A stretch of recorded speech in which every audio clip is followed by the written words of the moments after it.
6월이 되었습니다. 하나님의 생각, 사람의 생각, 이제 어제도 하나님의 생각, 오늘 새벽에도 다음 주에도 하나님의 생각 2, 하나님이 이 마음을 주셔서 전가하고자 합니다. 여러분, 열왕기하 5장은 우리가 익히 잘 아는 그런 내용이죠. 아람 나라 군대 장관 나만이 나병이 걸린 그 내용이잖아요.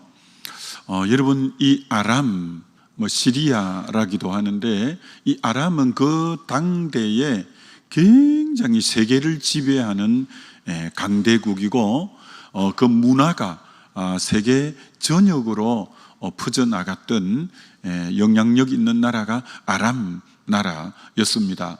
그래서 예수님 때에도 예수님과 제자들이 공용어로 썼던 단어가 아람어입니다. 아람어. 그래서 우리 성경에 아람어가 종종 나옵니다. 예수님 십자가에서 테텔레스타이, 다 이루었다 할 때 그게 아람어이고요. 또 이제 에바다, 들리지 않는 자에게 이제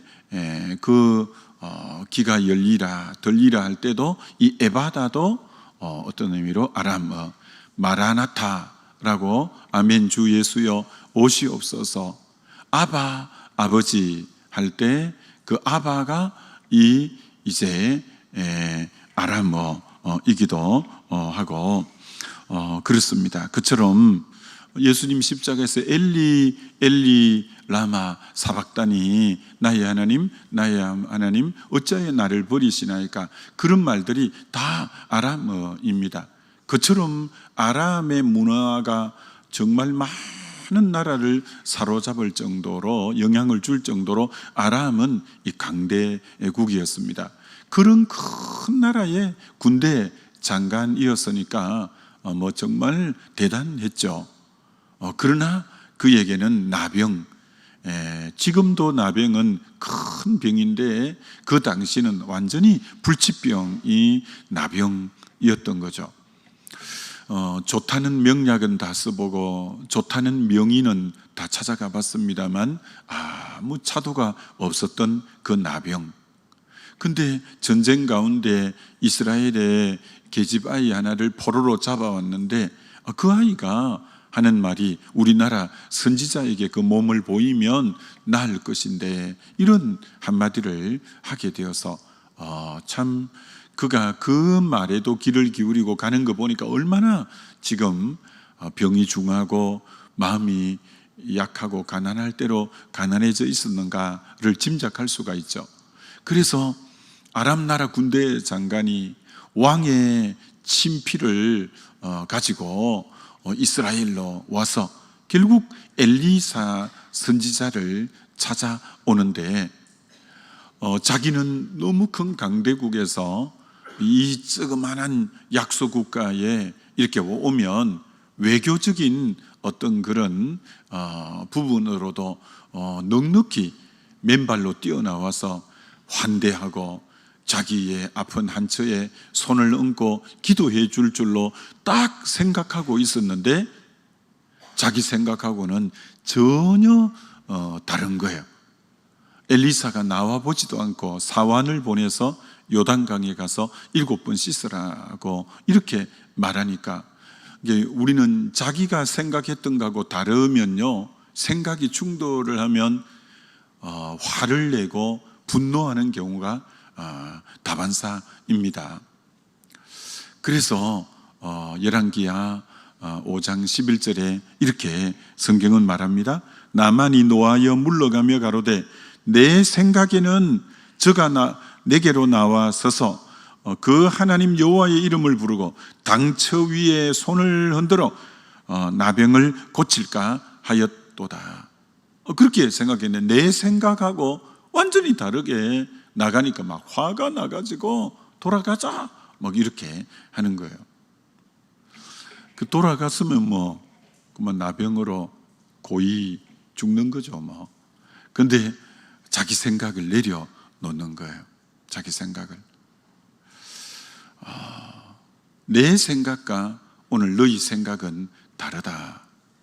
내 길과 너희 길은 다르다. 오늘 그렇게 6월 첫날 하나님이 우리에게 주시는 메시지예요. 자기 생각을 가지고 하나님 앞에 나왔는데 자기 생각과는 전혀 다른 처방을 줄 때 처음에는 너무 언짢고 막 화가 났고 그랬던 거죠. 그러나 자기 생각을 내려놓고 자기 생각을 어떤 의미로 부인하게 된 거죠. 그래서 요단강에 7번 들어가서 어린아이 3살처럼 깨끗하게 치유를 받은 거죠. 결국 자기 생각을 내려놓고 하나님의 생각을 받아들임으로 하나님이 역사하셨고 자기에게 놀라운 치유와 변화가 일어난 거죠. 6월의 첫날에 하나님이 우리에게 이 말씀을 주시는 거예요. 하나님이 여러분에게 개입하시고 하나님이 여러분을 치료하시고 하나님이 여러분을 변화시키시고 하나님이 여러분 가정에 일하시려면 여러분의 생각을 좀 내려놓아야 될 때가 있다라는 거죠. 하나님의 생각을 받아들일 필요가 있다는 것이죠. 그래서 6월 한 달 여러분이 살아보다가 내 생각하고 다른 생각이 있을 때 첫 번째로 보이는 반응이 화가 나요. 분노가 올라오려고 할 때 여러분은 잠시 멈추어야 돼요. 그때 어느 생각이 진짜 바른 생각인가? 그래서 내 생각을 내려놓는 그런 부분이 있을 때 하나님의 치유, 하나님의 변화, 하나님의 새로운 역사가 있게 되는 거죠. 여러분 유명한 앵커였다가 목사님이 된 조정민 목사님이 쓴 책 사람이 선물이다, 이런 책이 있습니다. 사람이 선물이다. 자기 깨달은 바를 짧게 이렇게 쭉 기록해서 읽기가 아주 쉬운 그런 책인데요. 사람이 선물이다. 거기 이런 내용이 있습니다. 20대에는 세상을 바꾸려고 돌을 들었다. 데모하려고 20대 세상을 바꾸려고 돌을 들었다. 30대는 아내를 바꾸려고 눈초리를 들었다. 계속 째려보면서 말해요. 이렇게 아내를 바꾸려고 내 마음하고 다른 거예요. 아내를 바꾸려고 눈초리를 들었다. 40대는 자식을 바꾸려고 매를 들었다. 근데 나이가 이제 많아지고 늙어지면서는 바꾸어야 할 대상이 세상도 아니고 아내도 아니고 자식도 아니라 진짜 바꾸어야 될 대상이 나이라는 것을 깨닫게 되었다. 그런 내용을 기록해 놓고 있죠. 왜 바꾸려고 했냐면 내가 옳다고 생각했기 때문에 내 생각하고 다른 그들은 바꾸어야 된다고 생각해서 한때는 돌을 들고 한때는 눈초리를 들고 한때는 매를 들었지만 세월이 많이 지나고 보니까 내가 옳지 않을 수 있다라는 생각이 들었던 거죠. 진짜 바뀌어야 될 대상은 나이구나 라는 것을 깨닫게 되어졌다라는 것이죠. 흔히 회개, 흔히 돌이킨다라는 것은 내 생각을 내려놓고 하나님의 생각을 받아들이는 것이 회개요 돌이킴이라, 이렇게 말할 수 있겠죠. 내가 내 인생의 주인이 되어서 내가 생각하고 내가 계획하고 그렇게 살았던 삶이 어느 날 내가 옳지 않을 수 있구나, 내 생각이 바르지 않구나 라는 깨달음 속에서 내려놓고 하나님의 생각을 받아들이고 하나님의 말씀을 받아들이고 하나님을 의지하고 하나님에게 나를 인도해 달라고 의탁하는 이게 믿음이구나 라는 것을 깨달았다는 그죠. 하나님이 우리를 인도하실 때는 꼭 내가 원하는 방향으로 인도하시는 것은 아니죠. 그러나 그래도 하나님의 뜻이 옳음을 신뢰하고 내 뜻과 다르게 인도하셔도 순종해 나가는 그 이제 성숙한 신앙의 모습들이 우리에게 필요한 거죠. 오늘 내 생각과 하나님의 생각이 다르다. 내 길과 너희 길이 다르다. 이것을 6월 첫날에 하나님이 우리에게 주시는 말씀을 저와 여러분이 곰곰이 생각하면서 살아보는 삶의 자세가 필요합니다. 예레미야 29장 11절에 바벨론의 포로로 잡혀갈 때 예레미야 그 가도기 때 잡혀가다가 돌아오는 사람이 예레미야입니다. 예레미야를 통해서 하나님 주시는 말씀인데 하나님이 이렇게 말씀을 주시잖아요. 너희를 향한 나의 생각은, 하나님의 생각은 우리의 생각하고 전혀 다른 말씀을 하셔요. 지금 바벨론의 포로로 잡혀가는데 너희를 향한 나의 생각은 재앙이 아니라, 지금 뭐 잡혀가니까 끝나고 재앙이고 저주고 망하고 소망이 없고 그렇게 지금 현실적으로 보여지고 느껴지는데 하나님이 다른 말씀하시는 거예요. 너희를 향한 나의 생각은 재앙이 아니라 평안이요 미래의 희망을 주려 함이라. 야, 희망하고는 전혀 상관없는 지금 일이 벌어지고 있고 평안하고는 전혀 상관없는 일인데 딱 보니까 재앙이고, 딱 그런데 하나님의 생각이 다르다는 거예요. 이해가 잘 안 가는 거예요. 이해가. 여러분, 하나님의 생각이 이해가 막 그때그때 쏙쏙 되면 얼마나 좋겠어요? 근데 그렇지 않습니다. 여러분이 하나님의 생각이 그때그때 바로 깨달아지는 것은 잘 아닙니다. 그래서 참 이게 뭔 뜻인가? 지금 바벨론 포로로 잡혀가서 망하고 나라도 잃고 정말 뭐 예루살렘 성전도 잃고 참 다 잃어버린 것 같은데 재앙이 아니라고 말하고 평안이라고 말하고 미래의 희망을 주려고 한다, 이렇게 말씀하시는 거예요. 근데 나중에 결과론적으로 보니까 그게 사실이었어요. 바벨론 포로기에 주옥 같은 믿음의 사람들이 일어나기 시작하는 거예요. 자기 나라 있을 때는 다 우상 숭배 속에서 그런 주옥 같은 사람들이 보이지 않았어요.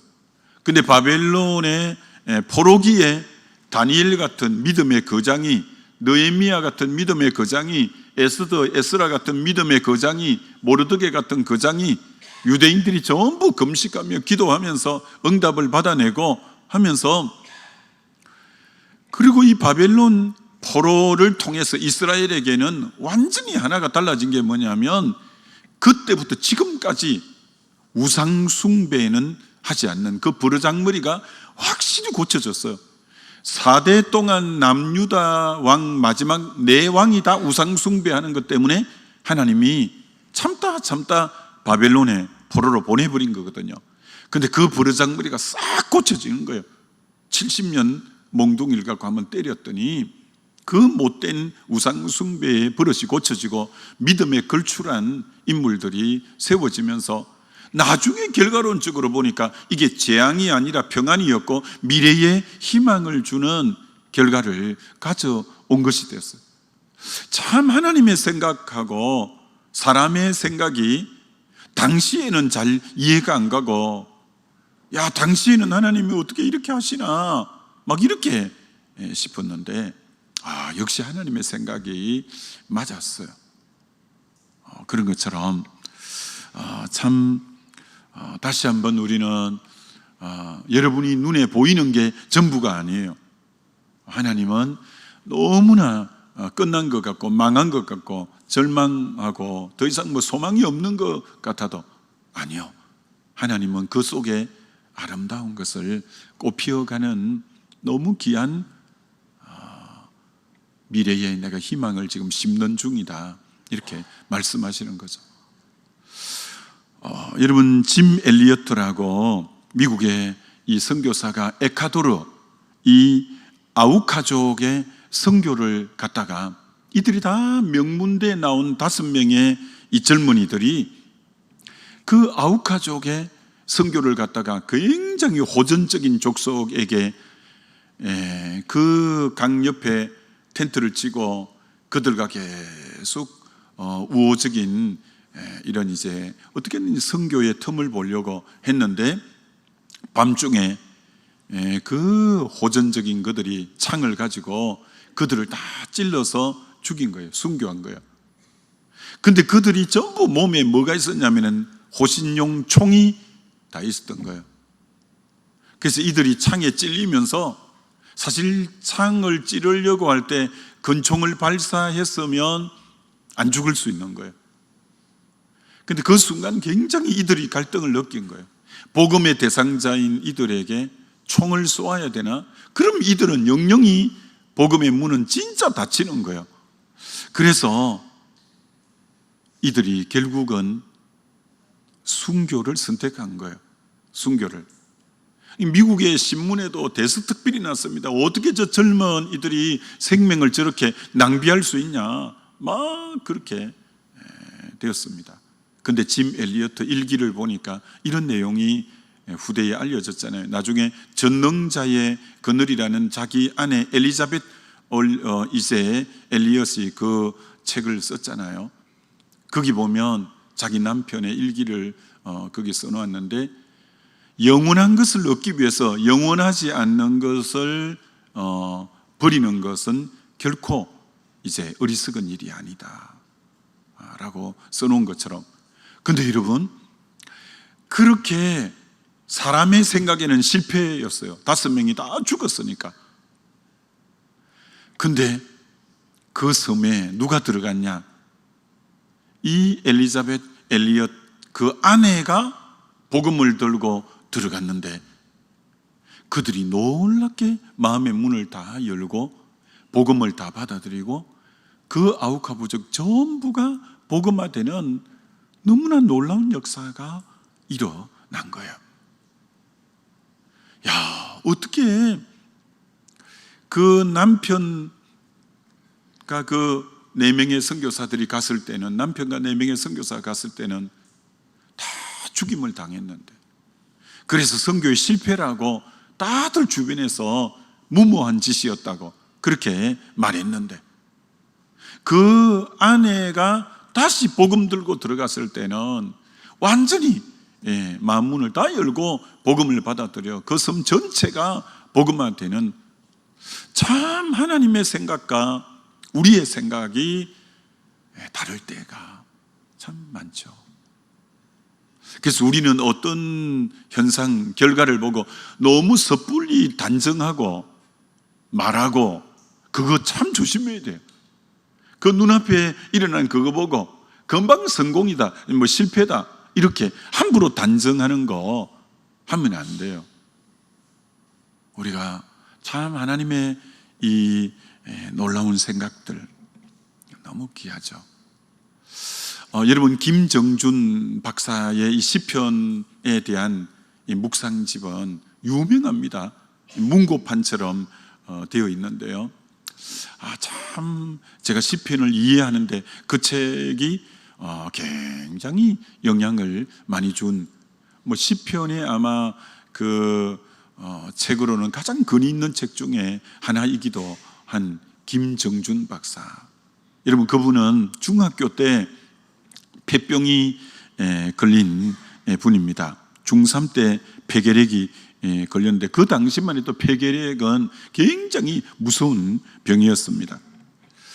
그런데도 불구하고 학업을 포기하지 않고 연희 전문 학교를 졸업하고 일본의 신학을 공부해서 김천에서 목회를 했습니다. 그런데 폐병이 더 악화가 되어서 한쪽 폐를 잘라내고, 근데 문제는 나머지 폐까지 썩어 계속 들어가서 의사가 살 수 있는 시간은 많아야 3개월이다 라는 진단이 내려졌습니다. 여러분, 그 당시 폐병이 심할 때 마지막으로 가는 곳이 마산 계륵 요양은 6급 병동은 폐병 완전히 마지막 때 죽음을 앞둔 폐결핵 환자들이 가는 곳이 마산 계륵 요양원이었어요. 거기 가게 된 거죠. 희망도 체력도 미래도 다 사라져버린 그곳에 그가 절규하듯이 하나님께 이렇게 부르짖게 됩니다. 하나님, 주를 위해 일하겠다고 헌신했는데 왜 제게 이런 고난을 주십니까? 그렇게 절규하게 됩니다. 그런데 그때 주의 음성이 너무나 뚜렷하게 들렸습니다. 너가 여기에 온 목적이 있다. 사람들을 돌아봐라. 사람들을 돌아봐라. 그 전부 쓰러져가는 사람들을 돌아보라. 너가 여기에 온 목적이 있다는 거예요. 지금 3개월밖에 생명이 남지 않았는데. 그래서 그분은 이제 결단하게 됩니다. 연약한 환자들을 돌아봐야 되겠다. 그들의 음식을 먹여주고 대소변을 받아내고 찬송을 부르고 성경을 읽어주고 천국에 대한 소망을 심어주고 또 돌아가면 임종예배를 드려주고 이렇게 이제 돌아가기 전에 임종예배를 드려주고 그런 일을 한 거죠. 이게 의사가 계속 만류하는 거예요. 그러면 생명을 재촉하는 일이다. 그만해라. 이렇게 저는 이리 주거나 저리 주거나 이렇게 하나님 말씀 전하다 죽겠습니다. 이렇게 하면서 계속 한 거예요. 그때 이분이 시편을 묵상한 거예요. 그때 시편 150편을 암송한 거예요. 그래서 이분의 시편이 그렇게 깊이가 있는 이유가 그때 묵상한 시편이에요. 여러분, 시편이 다윗이 사울 왕에게 쫓겨다니면서 나와 사망 사이에는 한 걸음밖에 없습니다. 정말 저들이 나를 죽이려고 일제히 박격합니다. 내가 흔들리는 울타리 같고 넘어지는 담과 같습니다. 나는 죽은 개와 같습니다. 정말 인간의 그 실존의 밑바닥을 너무나 생생하게 기록해 놓고 있는 게 이 다윗의 시편이거든요. 그러니까 고난 가운데 있는 분들이 주로 깊이 묵상하는 책이 시편이죠. 다윗이 그 상황에 쓰여진 책이니까. 이분이 그 마산 계륵 요양소에서 시편을 그렇게 묵상하다가 외우기까지 하고 그 묵상의 깊이가 그런 게 굉장히 깊어서 너무 귀한 책이죠. 그런데 여러분, 정말 하나님의 은혜고 긍휼이죠. 그 환자들을 돌보다가 기적처럼 자기 병이 깨끗하게 치유를 받고, 그래서 요양원에서 교회를 세워서 정말 목회를 하다가 영국 에딘버러 대학에 시편을 이제 주제로 박사학위를 받습니다. 시편을 주제로 박사학위를 받고 연세대학 교수를 지내고 한신대학 학장으로 쓰임받게 됩니다. 여러분, 정말 하나님의 생각과 사람의 생각, 하나님의 길과 사람의 길이 하늘과 땅처럼 차이가 나는 거예요.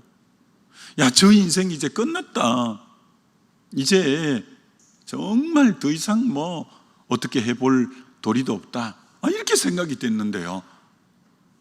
하나님은 도리어 그 시간에 깊이 익어가는 시간이에요.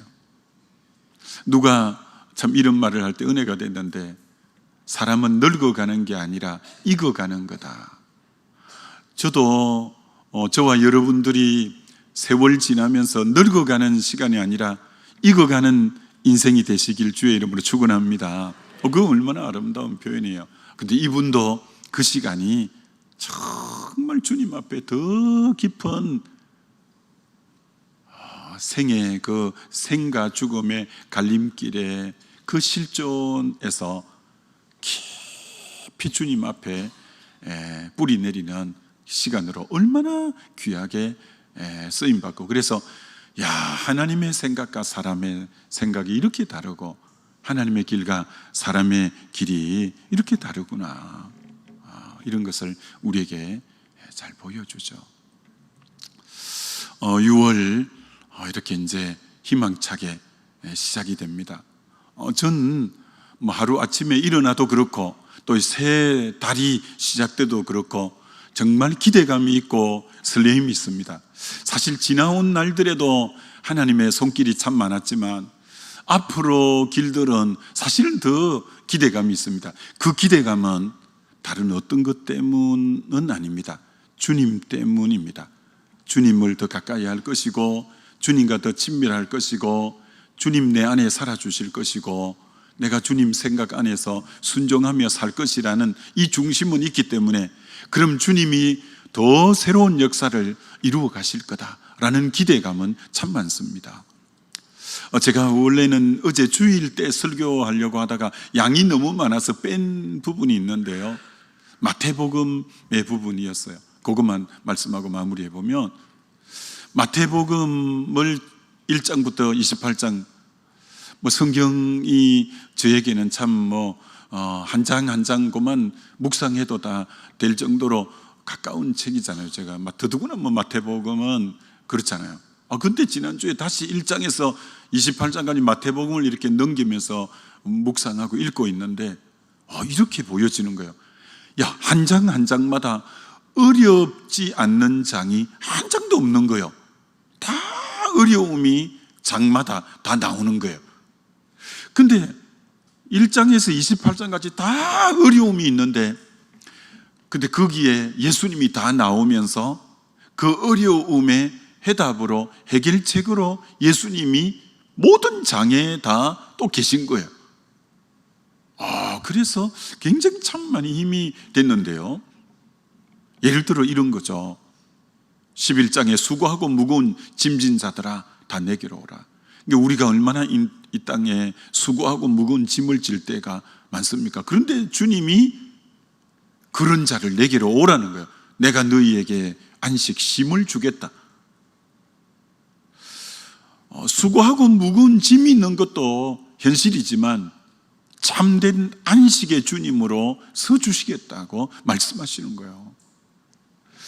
12장에 악하고 엄난한 세대라고 이 세대를 주님이 그렇게 말하잖아요. 근데 거룩한 주님으로 주님이 서주시겠다고 말씀하시는 거예요. 13장에 길가, 돌밭, 가시밭처럼 열매가 없는데 주님 안에서 열매의 근원이 30배, 60배, 100배의 근원이 되어 주시겠다고 말씀하고 계신 거죠. 14장에 칠흑 같은 풍랑의 밤의 사경에 밤 사경의 풍랑을 만나 더 이상 움직이지도 못하고 그렇게 어려운 상황에 풍랑을 밟으시고 파도를 밟으시고 주님이 나타나서 내니 두려워하지 말라면서 그 새벽에 누구 하나 도울 자 없을 것 같던 그 시간대에 나에게 참된 길을 열어주시면서 오시는 그 주님, 참 그런 것처럼 이 6월에 세상은 만만치 않을 겁니다. 그러나 여러분, 세상보다 더 크신 주님이 어떤 상황에, 마태복음을 보면서 이렇게 제가 마무리 정리해놨어요. 어떤 모습에는 주님이 열매 맺는 근원으로, 어떨 때는 주님이 거룩함의 은혜의 근원으로, 어떨 때는 안식을 주시는 분으로, 어떨 때는 이김을 주시는 분으로, 어떨 때는 섬김의 근원으로, 세상의 모양새도 다르게 다가오지만 주님도 그때그때 다른 모양으로 우리에게 해답되어 주시는 것처럼 6월이 각 사람에게 다 다른 모습으로 다가오겠지만, 그러나 주님은 그 상황의 해답으로 저와 여러분의 인생에 해답되어 주실 줄 믿습니다. 그래요. 그 주님 생각 잘 받아들이면서 6월을 살아볼 때 기대감이 많습니다. 아무쪼록 저와 여러분도 이 6월을 우리 주님 바라보면서 기대하고 설레임 가운데 나아가서 주님이 6월의 승리자로 의의 열매 가득 맺어보는 그런 복된 한 달 다 되어지시기를 우리 주님의 이름으로 축원합니다.